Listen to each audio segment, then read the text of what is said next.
King of Podcasts proudly presents The Broadcasters Podcast, a weekly media commentary talking about traditional and digital media headlines and talking to the content creators out front and behind the scenes. Here is the King of Podcasts. Welcome to the Broadcasters Podcast, episode 126, which I hope is going to be a very important podcast for all of you tonight. A very important subject. For the bulk of the program, I want to talk about a new situation that has gone on, and I actually talked about it on a YouTube video on my YouTube channel, youtube.com/JBRASCO951. I want to just go ahead and expand on what I originally started because there's a much bigger conversation given all that's been going on. And that is the phrase that's been used in music and also has been used in culture as well, urban contemporary. Now, I want to go into the whole idea of what urban contemporary means. And in the terms of the outrage, the anger, the sea of change that's being created as a result of the Black Lives Matter movement, of black people in general as a coalition, and other political forces, I would imagine, that are looking to create change for the betterment of black people in general. That's the idea. So the music industry has decided to respond. Last week I talked about how they did Blackout Tuesday. Well, now we're in a different story altogether. So there are certain areas of culture when it comes to TV, movie, and radio, TV and movie generally, but there have been a lot of things that we've had where people have spoken and have used words that offended people, that took them away, and they got canceled immediately. There was a show over on a Rochester iHeartRadio station where a morning show got replaced. And the people that are behind that are asking that a ethnically diverse set of hosts take over on that radio station in Rochester, New York. So that happened. And television, we're seeing different shows that might have had some racial connotations that are older shows being pulled off. Now, that's a show like Fawlty Towers, BBC classic show. Or you have shows like Cops or Live PD, which have been on cable for many years. Cops has been a mainstay for 33 years. It's gone. No more new episodes. And it looks like it's not going to get played anywhere. Not sure where that's going to go. Live PD was one of the highest rated cable shows on cable in general. On A&E has been dropped. Just like that. Immediately for the outcry. Paw Patrol, which I believe is a Nickelodeon show, that is also being considered to be dropped. So that's where we are right now. A very progressive change is coming upon. And I'm not here to go ahead and say what should be on or what should be off, but the people speaking that are the loudest are being very vocal, and corporations are going to do what they can to placate and capitulate to the vocal masses, whether they're a minority or majority. Because any kind of PR that they get that's bad, they're going to feel like they need to go ahead and apologize, they need to go ahead and backtrack. And whoever's telling them to do that, they're doing so as such. So that's what they decided to do. Now, in terms of urban contemporary, this is an interesting story because it all started, first of all, when Republic Records decided to go ahead and pull this out. Okay, they wanted to go ahead and be the first ones to really do something to, I guess, to capitulate what happened to them before, because I guess when Blackout Tuesday did not really make the kind of effect that people were hoping for when it comes to making changes, well then, Republic Records decided to do something very, very significant. Last week, the label, which is home to top artists including Ariana Grande and Taylor Swift, vowed to ban the word urban as a generalization of R&B and hip-hop. Many see it as an antiquated umbrella term still used to describe many awards at the Grammys, which we're going to talk about that, because there's a lot of stories about that, which is the most significant thing that people are saying. The idea is that because the fact that the Grammys label several of their awards for black artists, if you will. Now, other record labels are looking to follow the suit followed the same path as Republic Records. That's what's the idea of that. Also, Republic's parent company, Universal, pledged $25 million to a new dedicated change fund, along with a task force whose focuses will include distributing grants to organizations focused on Black lives and equality.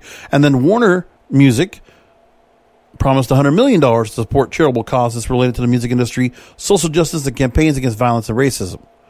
Now,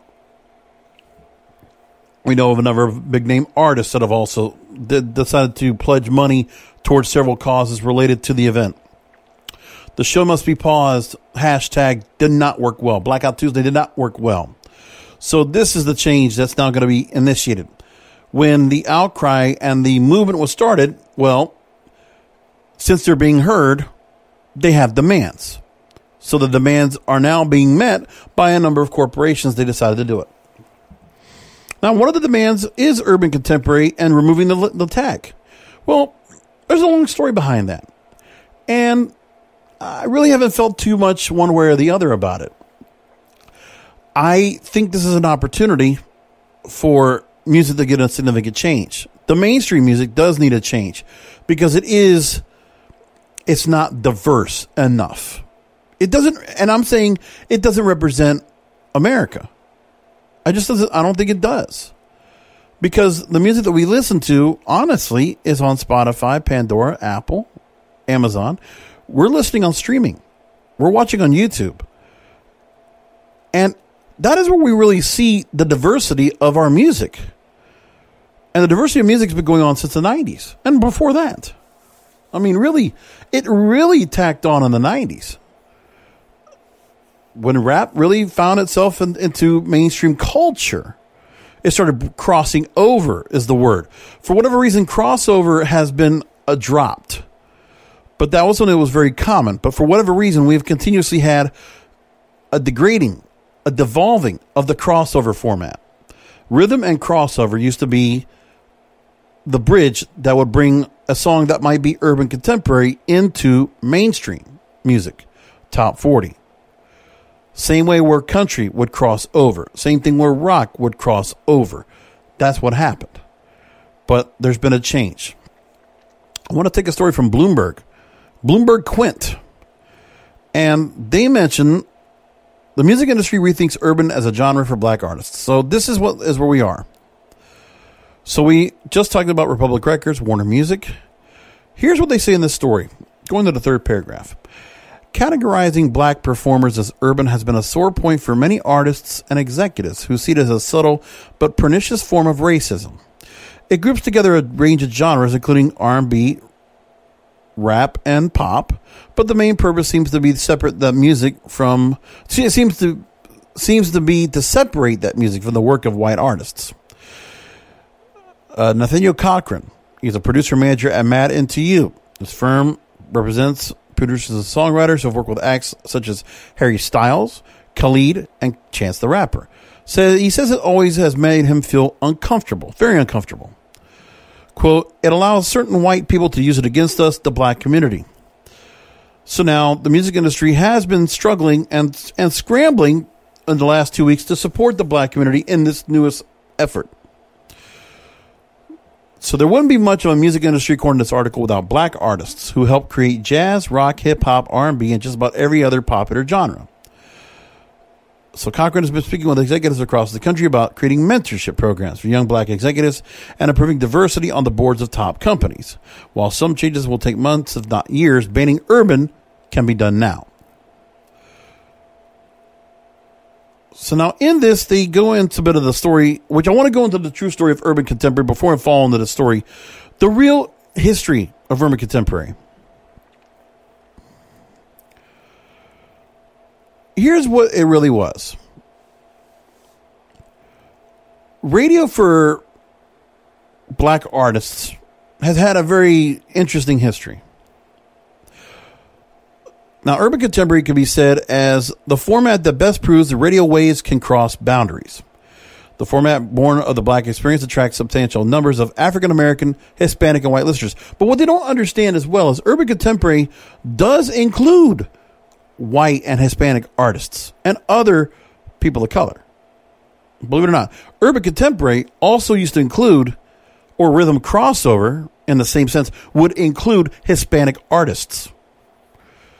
And it might not be noticed here, but obviously the idea is to talk black. It's not about ethnic, it's black. But as far as I'm concerned, urban contemporary has always meant metropolitan, big city music, the music of the streets. And the streets in a big city are a melting pot. That's definitely not all white. It's a full melting pot. Pick any major city that produces music. Miami, New York, Los Angeles. It all does. In the UK, it's a very diverse end of music that goes on over there in the same sense. In urban, I don't hear anybody talking about reggae, which is a predominantly all black format. In the same sense, there are some stations that will play soca or calypso in an urban sense, but they're not being considered here. Freestyle was the music that was being played back in the day. Some of the reggaeton music, which is very urbanized. There's an urban end of the reggaeton, which is very hardcore, very rap-oriented, and all Hispanic. But it's not considered here because of the language barrier. Okay. So the name urban contemporary was coined by the late Frankie Crocker. He was the first admission of what radio programmers had known since the early days of radio. He said, quote, "Black listeners are not the only audience for black-oriented radio. When a reporter asked me what my format was, I told him quite off the cuff, it's what's happening in the city. In other words, urban contemporary." And it's really amazing that Frankie Crocker's name is getting thrown in here so much. But it really is, he is the one that's been coined it. Now, Frankie Crocker died October 24th, 2000. He was a veteran radio broadcaster and program director who helped catapult WBLS-FM, the black music formatted radio station, to number one in New York City twice in the last 3 decades. That was the 80s, 90s, and 2000s. Ages 18 to 34. On the air, he was sometimes called himself the Chief Rocker, best known for his self-aggrandizing on-air patter as well as his off-air flamboyance. He knew how to attract attention, according to Hal Jackson, who was a venerable broadcaster, group chairman of Inner City Broadcasting. We called him Hollywood. He coined the phrase urban contemporary in the 1970s as a label for the eclectic mix of songs that he played. But on his station, WBLS, urban contemporary meant anything from James Brown to Dinah Shore. And again, Frankie Crocker is one of the biggest names in media from the black community that's ever been. He's a legend in his time. He's a legend in radio. Going to a Forbes article, they have more of the story about this. The original meaning of urban from the Latin urbanus dates back to the 1610s, referring to cities or city life, and its noun form, city dweller. Before it was named by Crocker, urban radio played a key role in the civil rights movements of the 1960s, rallying audiences to attend protests, introducing budding black musicians to a larger audience. Well, that was soul music. I mean, before urban contemporary was the name that was coined by Frankie Crocker, the music in the sense was soul. And soul meant rhythm and blues.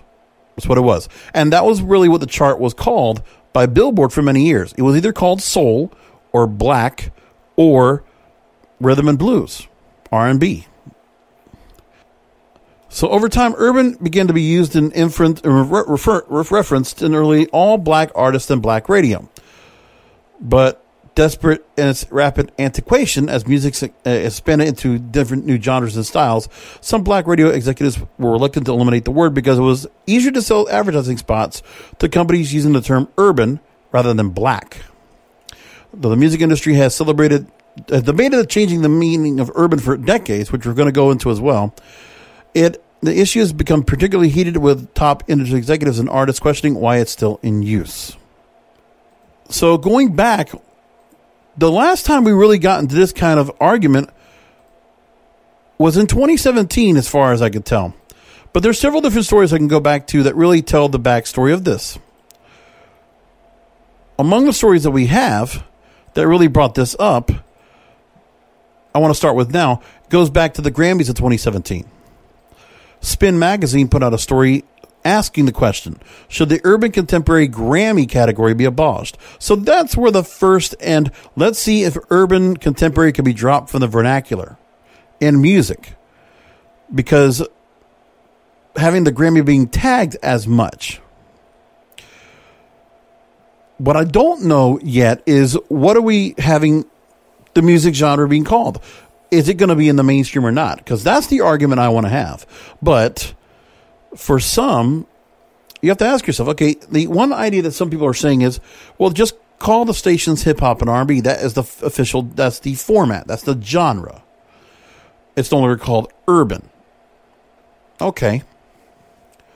I'm just not sure what it will be, what some stations will call themselves, if they're going to stay with urban or urban adult contemporary. Imagine some shows will probably call themselves old school. They could call themselves, old school hip hop and R&B, or just call themselves R&B oldies, something like that. So that would be just the real change they would make right there. But anyway, back to the story from February 2017. The Grammys have a category for Black Things of Note, a list formerly known as the Urban Contemporary Album. The category's creators will argue otherwise, even though all the artists nominated since its inception are non-white and almost entirely black. Music producer Ivan Barrios, the Academy's Board of Trustees, who was part of the cabal, who founded the award in 2013. So this was actually pretty relatively new. He told Fader that the whole point was inclusivity. When you look at the whole picture, he said, it shows how diverse the musical tastes really are amongst our generation, and this category exemplifies that.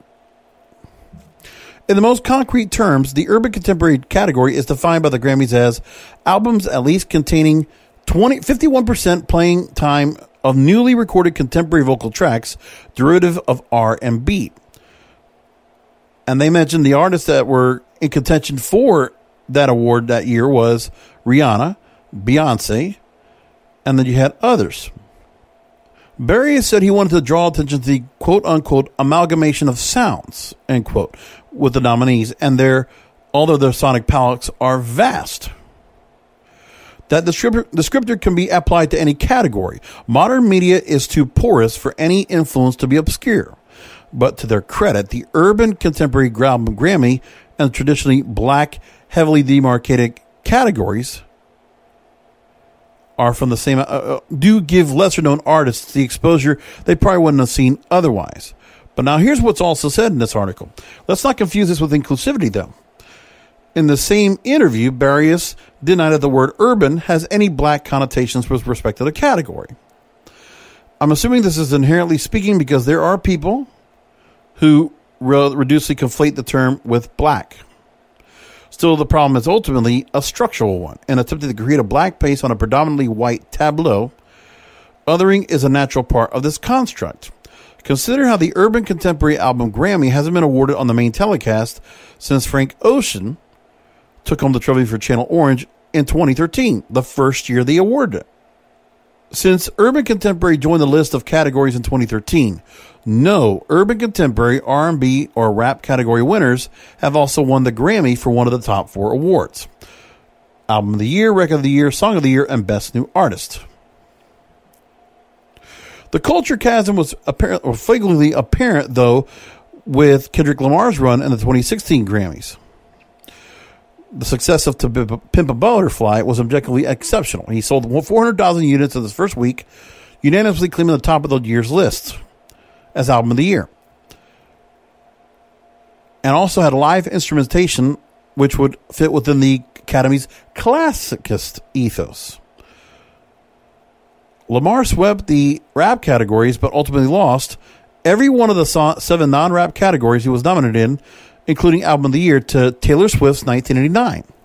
So even an album varied as TPAB was only the best in a certain sphere, it seems like the Grammys are only inclusive to an extent. Now, I really don't care for the Grammys. I'm not a fan of them. I think the award shows are all shit. Oscars, I don't feel anything about anything with any of these events. Yeah, I understand you got to have something that is going to be representative of achieving greatness in your industry, I can understand that part. I think the Grammys doesn't do a good job of it. I don't watch the Grammys. I never have. Because I think the Grammys are out of touch. But again, there's also part of the corporate music industry that is out of touch. So seeing the Grammys doing what they did now, they're going to remove urban contemporary for the Grammys. Is that what they're going to do? Am I right about that? Now let's get back to the story that I was talking about from Bloomberg. So here's what is happening possibly. In recent years, we mentioned that the Grammys did urban music, an urban contemporary album. Those musicians have frequently been shut out from bigger categories, and now changes could be afoot. On Wednesday, as I recorded this show, this was yesterday that this came out, as I record June 11th, the Recording Academy plans to announce its plans for next year's Grammys following a vote on proposals by its board of trustees last month.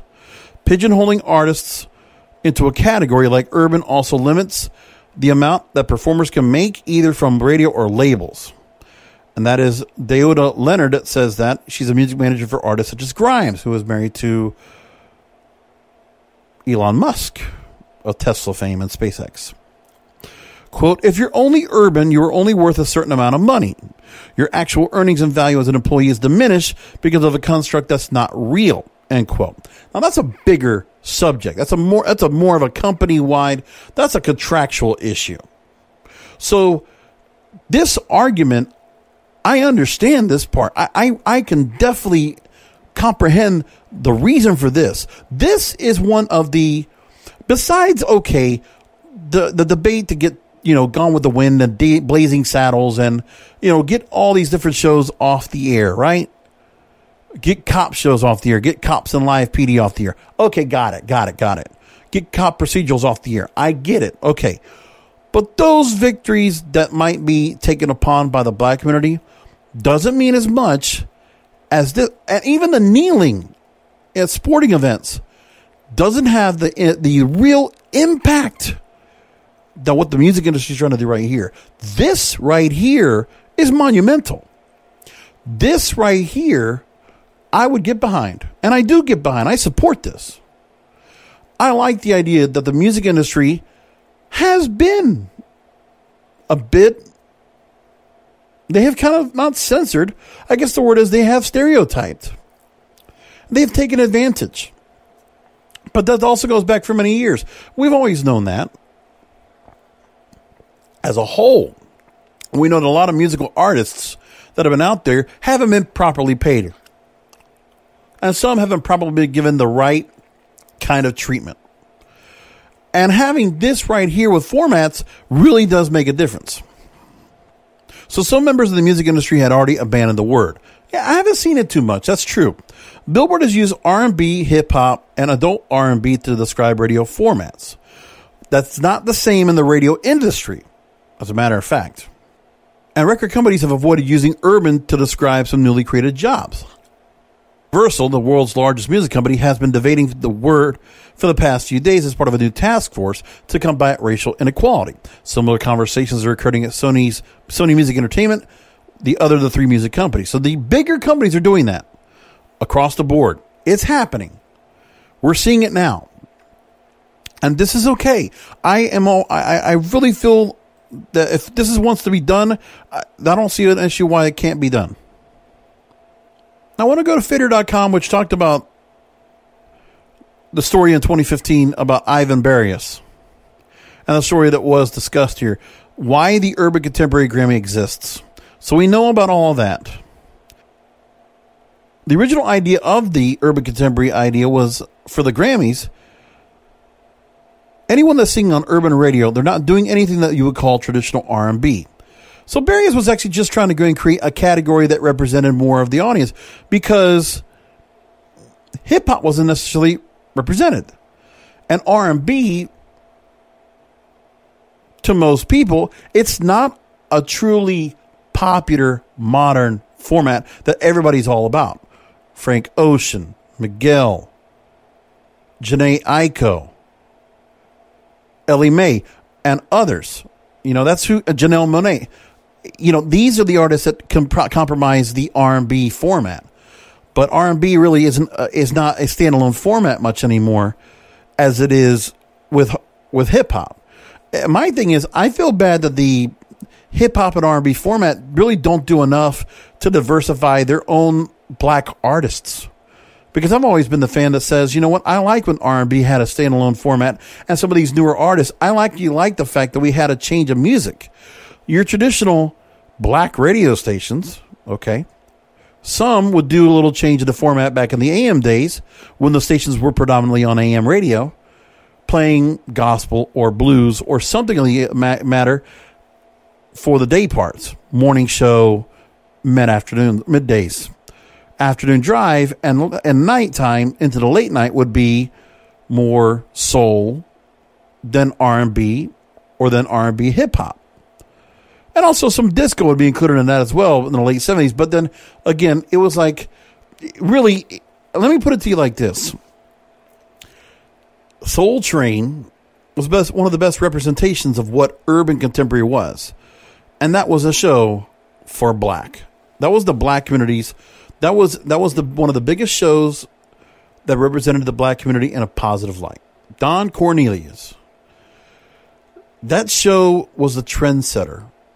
That show showed the evolution of black culture over 40 years. Over 35 years, from the 70s to the 2000s. And the truth is, I think if you're a black artist, I don't think the Grammys mean so much as the Soul Train Awards mean, or the BET Awards. Because let's be honest here, the BET Awards and the Soul Train Awards and the Essence Awards probably have much more credence than what the Grammys do. Because the Grammys don't mean anything to anybody. I mean, some people get the Grammys and they get what they get, but I really don't care what the Grammys are. It doesn't make a difference to me. The Grammys, again, it's just the Academy. It's the people among their own. The Recording Academy just decided to vote amongst their own. Because I don't believe that the Grammys really represent what the audience thinks. They never have. Let's not forget, Jethro Tull was considered a metal band when they won Metal Album of the Year. Okay? Out of touch organization, antiquated are the Grammys, to be honest. When you want to look at where people are really caring about the artists that actually matter, okay, if Beyonce or Rihanna or, if The Baby or if Roddy Ricch or if Young Boy Never Broke Again or Kendrick Lamar or Drake or Doja Cat or Megan Thee Stallion, if they're performing anywhere, nobody's going to give a shit about them being at the Grammys. Honestly. Okay, it's a place to be. It's on a big channel. It's on CBS. It's on a major TV station on a major night. But the truth is, the performances that people really care about and I think are important are the BET Awards, the Essence Awards, the Soul Train Awards. That's really where it comes from. At least that's where I've seen it. Prior to the Urban Contemporary Grammy, the then 52-year-old Grammys underwent a significant restructuring. The number of categories had grown to 109, and the Academy felt it was too easy to win an award. After the 2 years of deliberation, the Grammys cut the number down to 78, axing categories like Best Rock Instrumental Performance, Best Country Vocal Performance. Before, people were just throwing stuff where it didn't belong because they thought it would get a nomination. The restructure, according to Barrios, worked because the entries have become quality entries. There are less places, so people make sure the music really fits the category. Again, it's just a prop. That's all it is. In spite of the extra precision, R&B took a hit. While there had been once 8 distinct R&B categories, in 2008, Chaka Khan won for Best R&B Album. Neo took home Best Contemporary R&B Album. Joe Levert had the Best Traditional R&B Performance. And Lupia Fiasco and Jill Scott got Best Urban/Alternative Performance. Now, there's just 4 at that time, and one was the first core categories that was awarded to an entire album. So, in 2012, the first year of the newly restructured Grammys, Chris Brown won Best R&B Album over Kelly Price and El DeBarge, artists that were arguably different enough in sound and audience to have warranted different categories. You shouldn't penalize those traditional R&B artists. You shouldn't penalize the new breed of R&B artists. It deserves its own space. But here's why I disagree. It doesn't need its own space. Because if the people actually had a say of what music they're listening to, because, I mean, believe it or not, of the music that people are listening to, if you're looking at the streaming right now, rock is nowhere in the mainstream at all. It's not even close. Country is up there. Pop also has a footprint. But hip hop and R&B are the footprint. If you look at the recent Billboard charts now, it absolutely is succumbed because of the popularity of the artists that are there. And this is what's being said about this as well. And I'll tell you, there's a lot to be said about what the artists that are compromising, that can make up the Hot 100 today. Same can be said with the albums. So let's look at what we got. The Billboard Hot 100 for the week of June 13th, 2020. Again, 4 of the top 5 songs are from black artists. DaBaby, Roddy Ricch. Which, by the way, you can also count multiple artists because there are features.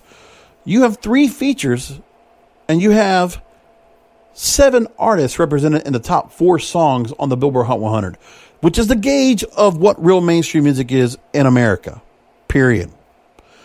Rockstars, number 1. DaBaby featuring Roddy Ricch. Savage, Megan Thee Stallion featuring Beyonce, number 2. Blinding Lights, The Weeknd, number 3. Doja Cat, Nicki Minaj, Say So, number 4. And then Rain on Me, Lady Gaga, Ariana Grande is at 5 after being the number 1 spot the week before. And if you go along, Drake holds the number 6 spot. Roddy Ricch holds the number 9 spot. Again, there's 8 artists right now that make up the top 10. And again, the Billboard charts are on a point scoring system where songs that are streamed, downloaded, bought, or viewed are really the considerations of what happens. Radio does play a score, but it plays too big a score in my opinion. And that's only because radio, which is where the argument I want to take this. Don't just talk about urban contemporary when it comes to the Grammys or the music companies. No, take this to the radio stations. We can see that radio still has a pretty large audience when it comes to ethnic communities. It just does. Because you have stations that are black-oriented stations under the supposed urban format. Okay, and I put it in air quotes. The idea is those stations are representing the black community. They actually talk to people in the black community. They promote events within the black community. They foster growth. They foster unity. And they foster activism within the black community. They are. And every major market has a station like that. Miami, we have 99 Jams and Hot 105. Pillars of the community. And people that have been around that have done a lot of back-end work for a long time in this community.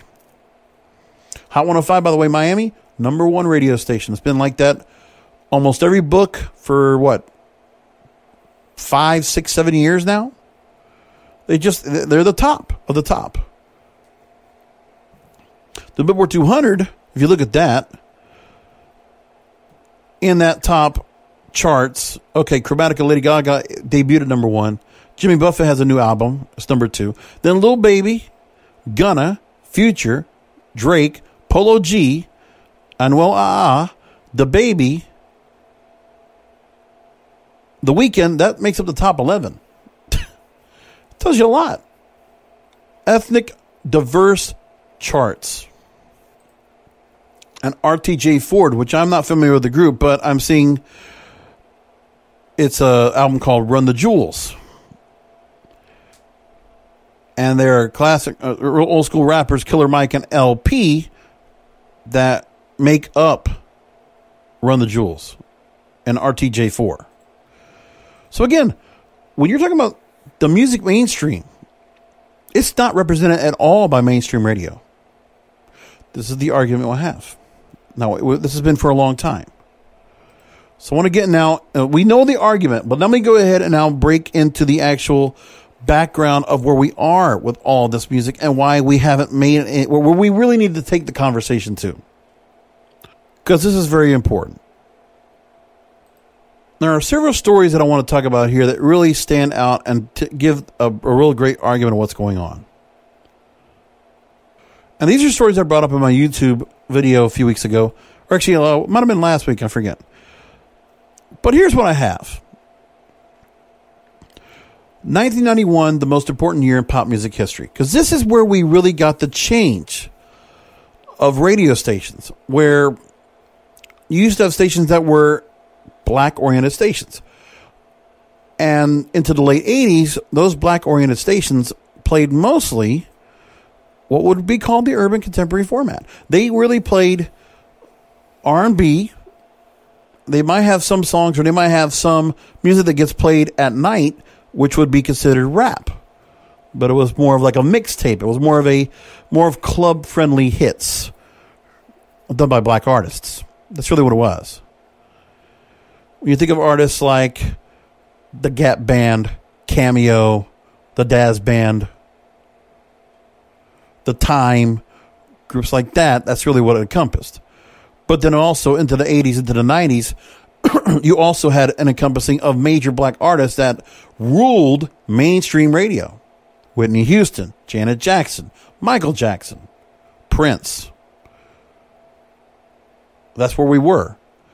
And so that has kind of like moved itself away a little bit. And whatever happened was the change of the importance of the mainstream was we had a full run. Because if you look at the Billboard charts going back to the 70s, you would absolutely have great representation of artists. Okay, James Brown, 60s into the 70s, Stevie Wonder, the Supremes, then Diana Ross, Marvin Gaye, the Temptations, the Four Tops, the OJs. You go into the disco era, Donna Summer, Sister Sledge, Chic. I mentioned the 80s. And I'm just Cool in the Gang. I mean, think about it. You had artists that were always prominently put up in front into the mainstream. Casey Kasem played those songs on the American Top 40 chart, which was encompassed directly from the Billboard Hot 100 chart. They took the top 40 songs, and that's all they did. In the BBC Radio in the UK, the official chart is the similarity between the Billboard chart here in the US. Their chart is called the official chart. If you listen to that chart, their artist demographic is very diverse as well. Because they're not so much playing American rap artists or R&B artists as they are playing British R&B artists or rap artists, the grime. Stormzy, H, Young T and Bugsy. That's where we are. Very diverse across the board. So Atlantic put this story out in 2015. Historical, musical, and quantitative evidence shows that the rise of rap is the most important that ever happened to the genre. So this is really where urban contemporary became word to life. This is really where the urban contemporary genre, as it was called by Frankie Crocker back in the 70s, this is where it started to get whitewashed, if you will. It was. Because what the radio stations felt like, they felt a need to separate. And here's the whole story that I didn't get to talk about on the YouTube video. So June 22nd, 1991, Billboard announced a new album had surpassed Out of Time by R.E.M. to become the most popular album in the country. NWA's NIGGAZ for Life. Debuted the previous week at number 2, sold nearly 1 million copies in its first 7 days. Now, Billboard had published an album chart for 45 years.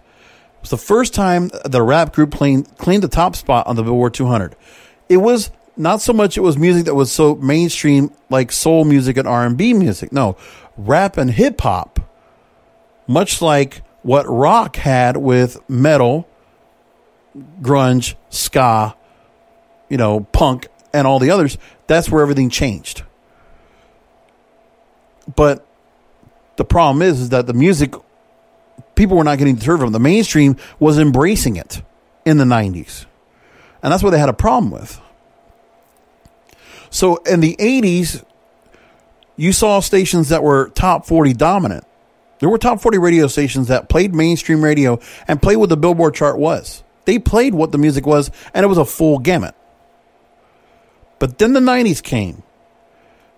And then we started seeing stations, because the R&B music that was playing on some of these black stations, they started changing around. And some stations started changing into what you could say is a hybrid.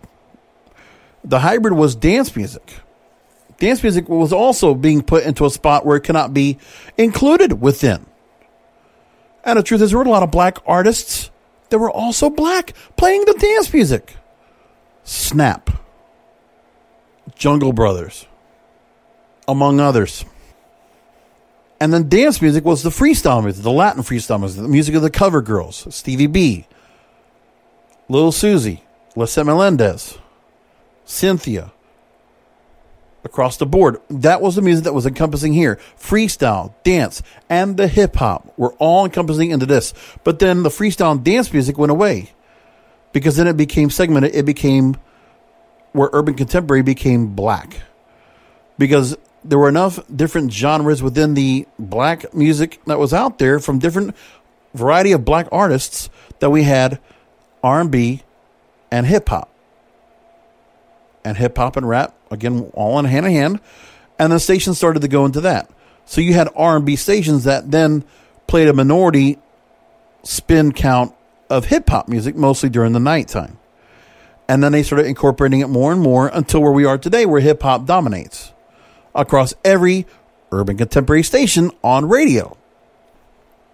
For several years, music historians have considered this the consecration of rap on mainstream music charts, the watershed moment in modern music, marking the death of hard rock and the dawn of a period where hip-hop has merged with several genres, including dance, country, and even alt-rock. That was the other thing. Rap also started making a point to mold themselves into other genres. Nelly with Tim McGraw. And that started creating the new modern sound of pop. The theory gets some quantitative cred. So there are researchers in the United Kingdom studying the chord structure and sounds of 17,000 songs in the last half century and determined that 1991 marked the most significant revolution in the history of modern pop music. The rise of rap and hip-hop, the authors wrote, marked, quote, the single most important event that has shaped the musical structure of the American charts. And this is where the record companies come in, because they live and breathe and eat the Billboard charts. The sales figures, everything that encompasses the Billboard charts, that is what they live off of. But now let's move along. It's something to reach back in time and take the temperature of astonished music critics in the early 1990s. David Samuels wrote in the New Republic in 1991, describing rap to the magazine's readers as if it were a particularly complicated new entry in an officious encyclopedia. He called it this: hip-hop, the music behind the lyrics, which are rapped, is a form of sonic bricolage with roots in toasting, a style of making music by speaking over records. Why did rap's emergence seem so sudden on the charts? And why did it all happen in 1991? And again, this Atlantic article that you can find in the show description at broadcasterspodcast.com under this episode is very comprehensive. I really appreciate this. This takes me to my argument. Rappers Don't Lie by Sugar Hill Gang was the first song that made it into the charts of the Billboard Hot 100, released in 1979. Rick Rubin founded Def Jam Records in 1982. Then you had Run DMC release King of Rock, and they had a number of songs that would chart. Beastie Boys would come out with License to Ill in 1986. And then you had Yo MTV Raps come into the mainstream in 1989. Hip-hop just did not appear out of the blue. Matthias Mach, a co-author of the paper, he said that, quote, we're seeing a rising trend towards less quarter-orientated sound a few years earlier. But for chart watchers and top 40 radio listeners, rap clung to the fringes until the early 1990s. And the Billboard statistical method changed it for them. most accounts, Billboard has been the arbiter. They've been a support mechanism, a support system for all music. They celebrate diversity. They celebrate inclusivity. It's proof positive. So they go into the story of the history of the Billboard charts. And this is really where we're getting down to what happens, where corporate culture changes what the mainstream represents. The representation of the mainstream. This is where we are. This is where it is. Now, imagine you're a record store owner in the 1980s. You just sold out of AC/DC and you still are stocked with Bruce Springsteen albums. The honest thing to do would be to tell Billboard that AC/DC is the band of the moment. But the smart thing to do would be to tell Billboard that Bruce Springsteen is selling like crazy. That way the boss's albums flies up the chart, which encourages fans of popular music to come back to the store and empty the shelves still holding its records. Because only particular record stores were counted in the initial Billboard Hot 100 charts in the old system. So for many years, Billboard wasn't a perfect mirror of American tastes. It was warped by label preferences and record store inventories. Often overcounted songs that labels preferred and undercounted genres that were indifferent toward. 1991, it changed. Nielsen ended the record store charade by releasing SoundScan, point-of-sales data from cash registers in stores. So you had actual granular content, real numbers. The Hot 100 chart changed from a political document to a statistical register. So what happened with Billboard is they became crunchy numbers. It was no longer whatever opinion was being brought on to them, whatever information was brought on the input, which could be biased or misconstrued. Now you were on actual numbers, the real data. Same way where Spotify, Apple, and all the streamers are able to do. They're getting tangible, granular data. So they can represent where the real makeup of the artists are, what the real mainstream is. Because the numbers, the sales do not lie. Within a few weeks of this Billboard, including the Nielsen SoundScan numbers, NWA replaced R.E.M. on the charts. The swapping of acronyms out with soft rock and with hip-hop was a harbinger. And so in the early 1990s, the hip-hop genre exploded to become by far the most common genre of music on the Billboard Hot 100 charts for 2 decades. The methodology changed and helped new artists, particularly in hip-hop, according to the director of charts at Billboard, Silvio Luongo. 1 week after Billboard updated its chart methodology, for the next quarter century, British scientists found the emergence of rap and hip-hop had proven to be more durable to the sound of pop music than even the dawn of classic rock. More than the British invasion or the brief tyranny of 1980s drum machines. Now, I go into another story that I brought up, which was the very white ways of the top 40. And again, they talk about how this works. Because of the control of the corporations on what the real representation of mainstream music is today. Top 40 isn't meant to be pop music. Top 40 are the top 40 songs in mainstream, which can include rap, hip-hop, rock, dance, country, whatever it might be, novelty records. It doesn't matter. There were times the top 40 would include a rendition of Amazing Grace, or would include The Lord's Prayer, or would include The Streak, novelty records, comedy records, whatever it might be. Whatever made the top 40, it was there. And Casey Kasem would play it. But iHeartRadio controls the bulk of the radio stations around the country that are top 40 or the mainstream. So the real argument you have for all the artists that want to remove the urban contemporary tag, your real fight should be with iHeartRadio. Should be with MediaBase. It should be with the number one syndicated program in the U.S., America Top 40, hosted by Ryan Seacrest. That's where your fight is at. Music labels, artists, advocates, that is where your fight should be. You need to go after the radio stations. It's just what it should be. Now, so America Top 40 airs on iHeartRadio on top 40 stations around the country and hosted by Ryan Seacrest. There are 150 iHeartRadio owned top 40 stations that play top 40 hits 24 hours a day. A hit played on Top 40 radio is unavoidable. It can become a song of the summer, showing up in retail establishments and car rides alike. If anything creates a soundtrack to an American life, it's those stations. Well, that's what it was back then. But again, this story is a little bit dated now. This is 2017. But we now know that TikTok and Instagram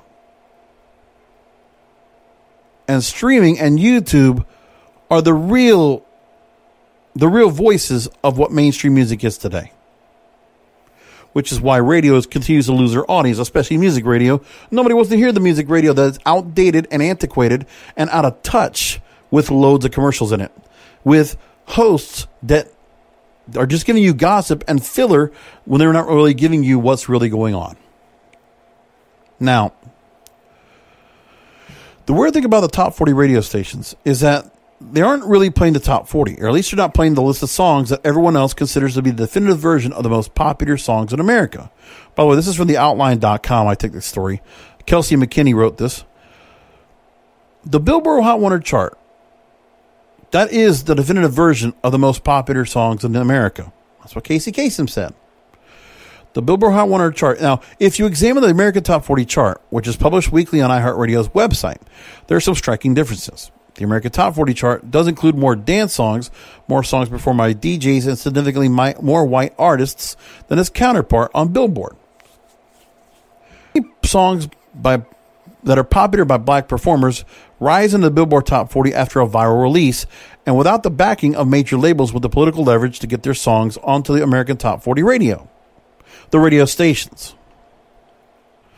Why is that? Eric Weisbart asks the question, or answers this question. He's an associate professor at the University of Alabama, author of the book Top 40 Democracy. He said this, quote, people are structurally being given a wider version of the top 40.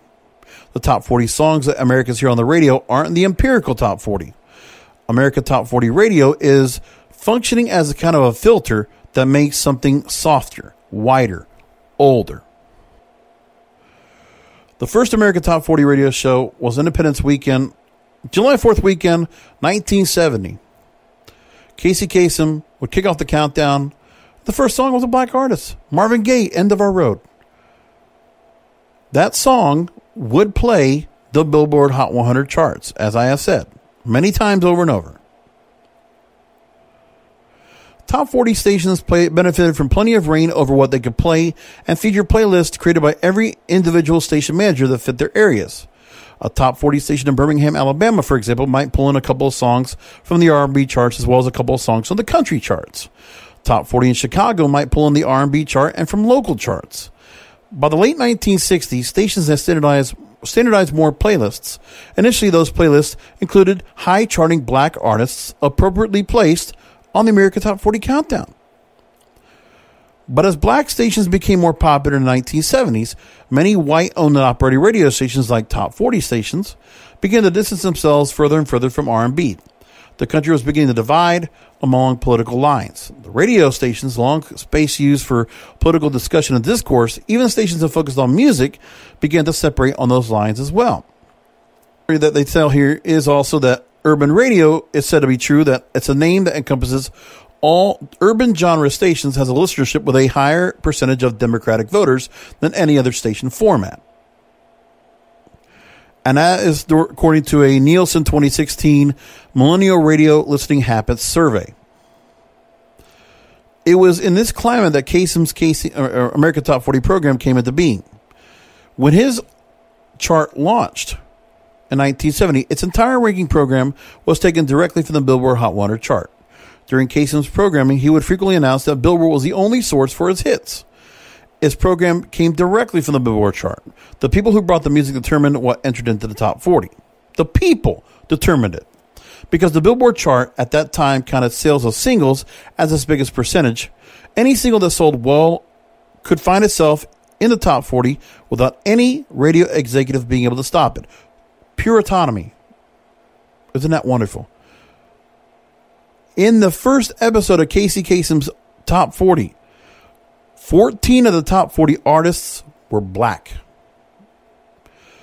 In comparison, the American Top 40 chart that Ryan Seacrest hosted had 9 black artists on it. The Billboard chart of that top 40 and February 4, 2017 had 15. Now, the Billboard Hot 100 chart held incredible power over how frequently a song got played and how much opportunity an artist had to become successful. The Hot 100 combined single sales and radio airplay, so in a way the chart and the top 40 stations were self-referential. Radio station managers of independent top 40 stations controlled how many of the songs off the Billboard 100 they actually played. If a station manager knew that their audience liked, for example, only upbeat songs because those were the only songs callers requested, they might skip over the songs in the Billboard Top 40 that didn't fit their tone. So you're playing to your market. More often, though, the true dividing factor determining what got played was genre. As rock and roll became more fragmented, and genres like heavy metal, dance, and new wave gained in popularity, top 40 stations were more likely to pick out just one emerging genre for their listeners. But when top 40 stations played American Top 40, the programming was same across the board.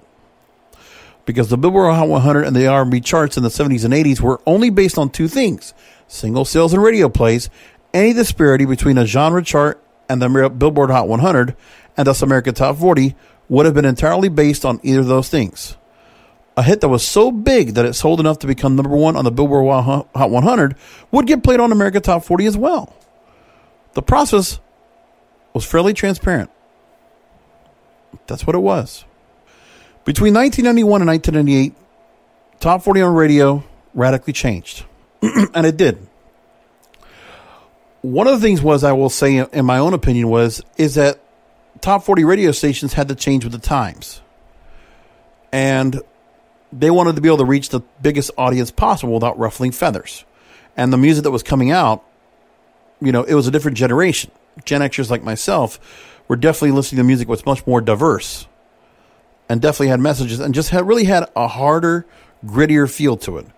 When you hear compared to the classic rock we heard in the 70s, the metal in the 80s up to the 90s now into the grunge that we had, you had a complete release from NWA when you had Dr. Dre and you had Pearl Jam and Nirvana. I mean, you really had some change across the board that really made a difference. And then you started seeing other artists that were getting their way in. Now, the advent and spread of the internet and technology set the radio business into turmoil. The first change in the way the Billboard charts were set wasn't to add in streams of songs or include video plays. It was the way songs were played that were reported to the magazine. Before 1991, stations manually reported song plays to Billboard. In 1991, Billboard went digital. In November of that year, it implemented Nielsen SoundScan counts across all stations for every chart. No hiding what was played and how many times. But then, November 1991, by this point, Shadow Stevens was hosting that countdown. They no longer used the Billboard Hot 100 to determine its list. They would start using the Billboard Hot 100 airplay chart. That chart, Billboard maintained, only tracked songs playing on the radio. Now, American Top 40 did not give a reason for the change, but the fact that it correlates so closely with Billboard's switch to Nielsen counting suggests that they didn't want consumers to control what they played on their stations anymore because they were afraid of Two Live Crew having a song on the radio. And that's been brought up over here. Here we go. The change in charts used to calculate the top 40 also had a convenient side effect for station managers. Some of the songs that charted highly in the late 80s and early 90s were more erotic and too sexually explicit in nature to play on the radio because of broadcasting laws. So you had songs like Me So Horny by Two Live Crew, hit number 26 in 1989. Cop Killer by Ice-T's group Body Count, hit number 26 in 1992. The Humpty Dance by Digital Underground hit number 11 in 1990. All these songs apparently caused such moral dilemmas for American Top 40 hosts that they refused to say some of the titles on air and gave them all radio edits. It was really funny to hear how Shadow Stevens would cringe over some of these songs. Now, let's also start with George Michael's I Want Your Sex in 1987. 2 years later, 1993, American Top 40 switched the chart from the airplay chart to the Billboard Top 40 mainstream chart, or the pop chart. This is where the big change comes in. And this is really where black artists got really taken out, for the most part, of the songs that were being played. The pop charts measured only the songs being played on top 40 radio stations. So the stations were no longer subject to any list that didn't maintain themselves. The circle was complete. It allowed radio stations to control the chart. So again, the people no longer had control. It was the radio stations, which eventually would be controlled by corporations. Small corporations here in the early 90s, but then deregulation in 1996 would change it all. And then the stations would get controlled by bigger and bigger companies. Thus, the diversity of music that was going on in top 40 and mainstream radio ultimately changed. So outside of countdown time slots, when the station literally counted down to the number one song, the station could feature other music, which was then almost guaranteed to be a top 40 hit the next week because of the chart's self-referentiality. The radio business was further shaken with the FCC's passing of the Telecommunications Act of 1996, part of a bill that the Clinton administration pushed, the first overhaul of telecommunications law in 60 years. It was drafted because the internet had made it clear that voice and video services could be delivered together over the internet and thus should be deregulated. The digital disruption, if you will. Now, Weisbard mentioned the Telecommunications Act, quote, completely changed the rules. It let companies like Clear Channel own hundreds of stations. When that happened, it felt like radio was becoming more cookie cutter. And that's where radio has always changed. And then again, the buying spree came across. Clear Channel owned 43 radio stations in 1995. They will start buying stations. By 2000, they owned 830 stations. They made deals with J-Core Broadcasting, with AM/FM, with Chancellor Media, with, oh my goodness, I'm trying to think of who else. Oh, yeah, J-Core, right. They took a lot of stations. Paxson Communications, they bought a whole lot of stations from it. Now, Bud Paxson, who used to run the Home Shopping Network and also had Pax TV, he is really the one that bought a lot of these stations because his deal was to buy in bulk with his billions, and then he sold out to Clear Channel. 2014, Clear Channel changed its name to iHeartRadio, and the corporation owned 850 radio stations, claiming to reach 110 million visitors each month. Now, in October 2000, American Top 40, now owned by iHeartRadio as well, completely abandoned the Billboard charts. Now, here's the thing. 1995, the American Top 40 show was canceled. Casey Kasem was still running his Top 40 show, but it was using Radio Records as his chart du jour. It was using the mainstream Radio Records charts. He also had Rick Dees in the Weekly Top 40, which I believe also used Radio Records or used something similar thereof. Now with this, the Billboard charts no longer were controlled by the mainstay, the true barometer of mainstream music in American radio, American Top 40. When the show was brought back October 2000, after Casey Kasem's deal with AM/FM networks and Westwood One that would actually hold his show up until the 2000s, American Top 40 brought him back, and he started hosting the show once again for the next 6 years. Or next 8 years, excuse me. So now they use their music charts from a company called Mediabase. Mediabase's chart methodology is not transparent. It does include iHeart stations in the counting. So the top 40 radio stations are not obligated to play something that they don't think their listeners will like, which just so happens to be mostly songs by black artists. So unlike decades where top 40 stations might have syndicated American Top 40 and then adjusted the rest of their airtime for their listeners, today the majority of top 40 stations are now syndicated iHeart stations. iHeartRadio did not respond to requests for data, but fewer and fewer cities have their own top 40 anymore, much less their own DJs. According to Nielsen's music report in 2016, only 6 of the top 40 songs played on the radio over the course of the year were performed by a black person. Only 1 song by a black person placed in the top 10, and that was Drake's One Dance. It came in at number 2. The Billboard Hot 100 songs for 2016 featured twice as many black artists. 13 songs made the top 40, 3 of them in the top 10.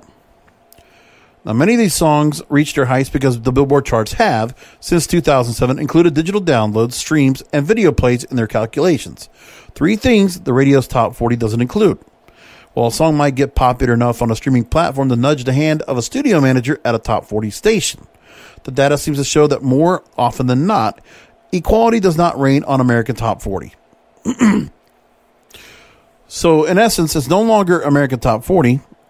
It's the only America you see is one that's white, high BPM, and pretending that absolutely nothing is wrong. So that's the outline.com putting that story out. And they're not wrong. And I think what it comes down to is we need to see a change here. Everything says we should see the change. If you look at the Billboard Hot 100 today, if I look at Media Base now, going into this week, you can see the difference in the charts. There's a significant difference. It is poor representation of ethnicity, not just black, period. Reggaeton artists compose the top 100 songs as well. But the diversity is not there. There should be diversity where country songs, if they're popular, they get played. That's what mainstream radio is. Because for many years, the likes of Kenny Rogers or Jimmy Buffett or Dolly Parton or Juice Newton or Eddie Rabbitt and the like, they all got songs in the top 100. I mean, they get Ronnie Millsap, Lynn Anderson, Olivia Newton-John. They had a lot of country songs up there and did not get counted in this chart because they didn't. They never did. Now, in the media base list, I want to go and just talk about what they have as their list right now. Now, they do have formats for urban or urban AC, AAA, adult album alternative, top 40 rhythmic, top 40 mainstream, and others. The top 40 chart, they're top 40 of all. Here's what you have now. Now, there is a little more diversity these days, but it's really, compared to what the Billboard chart is, it's still night and day. Top 10 now, Weekend Blinding Lights, Doja Cat, St. John, who is not necessarily, well, he is, I guess, would be American rapper, but the song that is out there now is a dance song. It's a EDM song. And Megan Thee Stallion, they make up the top 10 right now. If you look at the rest of the chart after that, you have Janae, and you have Drake. You have, I have to go down a bit, Weekend Again, Little Mosey, that's way down there. Roddy Ricch, Doja Cat again, The Baby, Rockstar, number 35. And this is the week ending, this is the week for ending June 10th. And Rockstar, which is the number one song in the country on the Billboard chart, it's number, again, let me write this again. It's number 29. That's what it was. Last week was 35. Now it's 29. So far behind, which is another story. Yes, their songs are way behind. But they're more than anything else, they're also not proper representation. Let's look at the rest of this. Bryce Vine is in there. And, I mean, he has the song up there now. I don't even know anybody that plays this song because his song's not even, like, anywhere. Young T and Bugsy is number 39, or something 38, and that's it. Again, if I look at this list, 11 artists make up the top 40 on the media-based chart. If I did the same thing for the top 40 on Billboard, it'll be a different story. Here I have 16 represented on the Billboard chart of the top 40. Not the same. And that's where we are. Now, I could say, you know, we could put it as, if we want to add the features, okay, you might make it a 10. But again, they're behind in what is popular music now. That's radio. That's the first argument I've had since I started this program. But their other problem is they're also not properly represented. They're starting to try to do that now to placate. But they still don't represent what America is right now. The real fabric of what music is being played. What music is being heard. Just look at TikTok. Look at your YouTube streams. Look at what people are listening to and listening to right now and bothering to check out. I can look at the iTunes charts right now. And I can tell you, okay, number 2 is The Weeknd.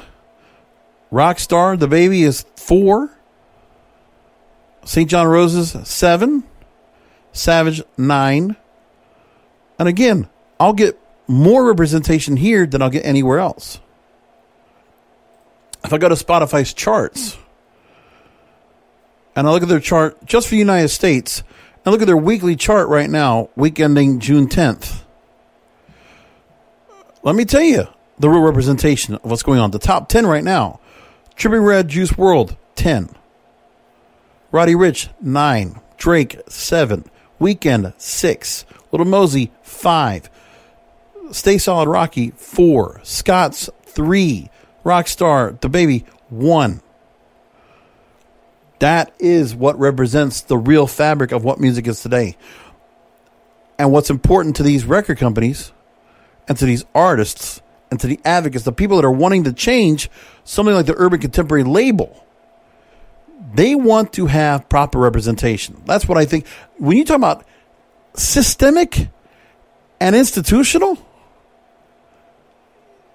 you can't say anything else more than media base being systemic, corporate controlled, institutions like the Grammys, the radio corporations. That's where the change is. So this is a progressive moment I can definitely get behind. This is where I want the argument to go. And I think that's where we should go when it all comes down to it. Okay, I'm going to leave it there. I hope all of you really appreciate where I was coming from with this argument. I took up the whole show. There's some other comments I'm going to talk about. I'm going to use it on my When I'm Not podcasting series. I'll go ahead and bring all those stories up on that program. But I wanted to take this whole show to talk about this. I think it was a very important subject. And it's a discussion I would love to continue to have, personally. So with that said, I'm going to go ahead and move along and come back with another show next week. And by the way, I do have a couple of interviews already in the can, which I just haven't had a chance to play because we've had so much important content to get through here, and I've had to take some time where I had to take the whole hour to talk about it. So I'm taking more than an hour to do this, and I think it was very important to have this discussion had. Now, I do have several interviews I've not played yet. I have 3 interviews ready I have not played for you, which will take over 6 weeks. So upcoming, I do have a model turned filmmaker and podcaster, Rachel Mullins. That's one of the shows I want to play coming up. I have a 2-part interview with her. I also have a 2-part interview with Donnie O'Malley, who's the creator of Vet TV, and a very interesting conversation with him. And also have an interview with Jim Costa, who is a big filmmaker, does a lot of video work, a lot of YouTube work. He's a YouTube content creator, doing a lot with helping people on making their videos much better and stronger and, much more viable. So we have those interviews. I want to get to those very soon. But again, I've just been tabling them because I want to make sure I make time when these stories are important. So while the discussion is hot right now and the Urban Contemporary subject is here, let's not just change the consideration for the Grammys. Let's not just change where the record labels want to go and change the dynamic of the Urban Contemporary format and make it what it is, which is fine. Preferably, I wouldn't have a problem if they called it black. I really would prefer if the word black was used more as a term in culture in general, instead of African American, instead of whatever. That's just to me. And also, in the same vein, I want other music to also be considered. Just saying, I want mainstream music to encompass everything. And if you want to talk about radio being a beacon of what society and what culture is today, they need to change their ways. And I'm going to keep on this subject. I'm not stopping. I will continue on this subject for as long as I can. And I thank all of you for listening to me here on this Broadcasters Podcast. Again, till next week. If there's any other stories I want to talk about, I'll just go ahead and gloss through a couple of those that I want to talk about that I will take some time to bring up upcoming on my When I'm Not Podcasting series, which I'll do over the weekend. You can look for it at youtube.com/JBRASCO951. But all the stories you can find are on my Facebook page, facebook.com/King of Podcasts. Some of the stories I want to talk about coming up, which I'll do during the series here. SAG-AFTRA strike the new deal with producers for film and TV with the AMPTP. That's a big story I want to talk about. iHeartMedia has extended employee furloughs by 90 days. So again, they're not bringing people back. And that's where I roll them out so far. Those are a couple of stories I also wanted to bring up. But again, I wanted to make sure I got the chance to talk about everything. And there's a lot of stuff that from a normal sources I didn't get to talk about. But again, we'll bring up all that coming up. I've also been doing some movie content as well, talking about the movie industry and where we're going with it. Seeing where AMC theaters and a lot of other theaters are going to start coming back in July. We're going to lead up to that pretty soon. So when the movie theaters start opening back up, we got a lot of movies that are coming out.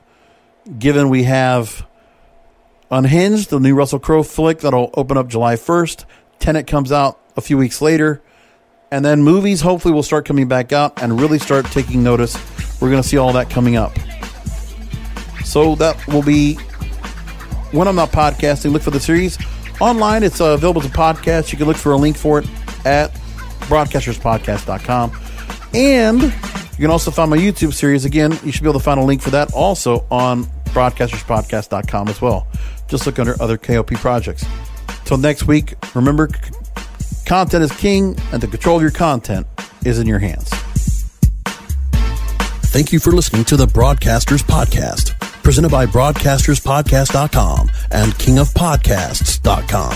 The Broadcasters Podcast is brought to you by kingofpodcasts.com/Amazon. If Amazon is good enough for the King of Podcasts, it most certainly is good for you.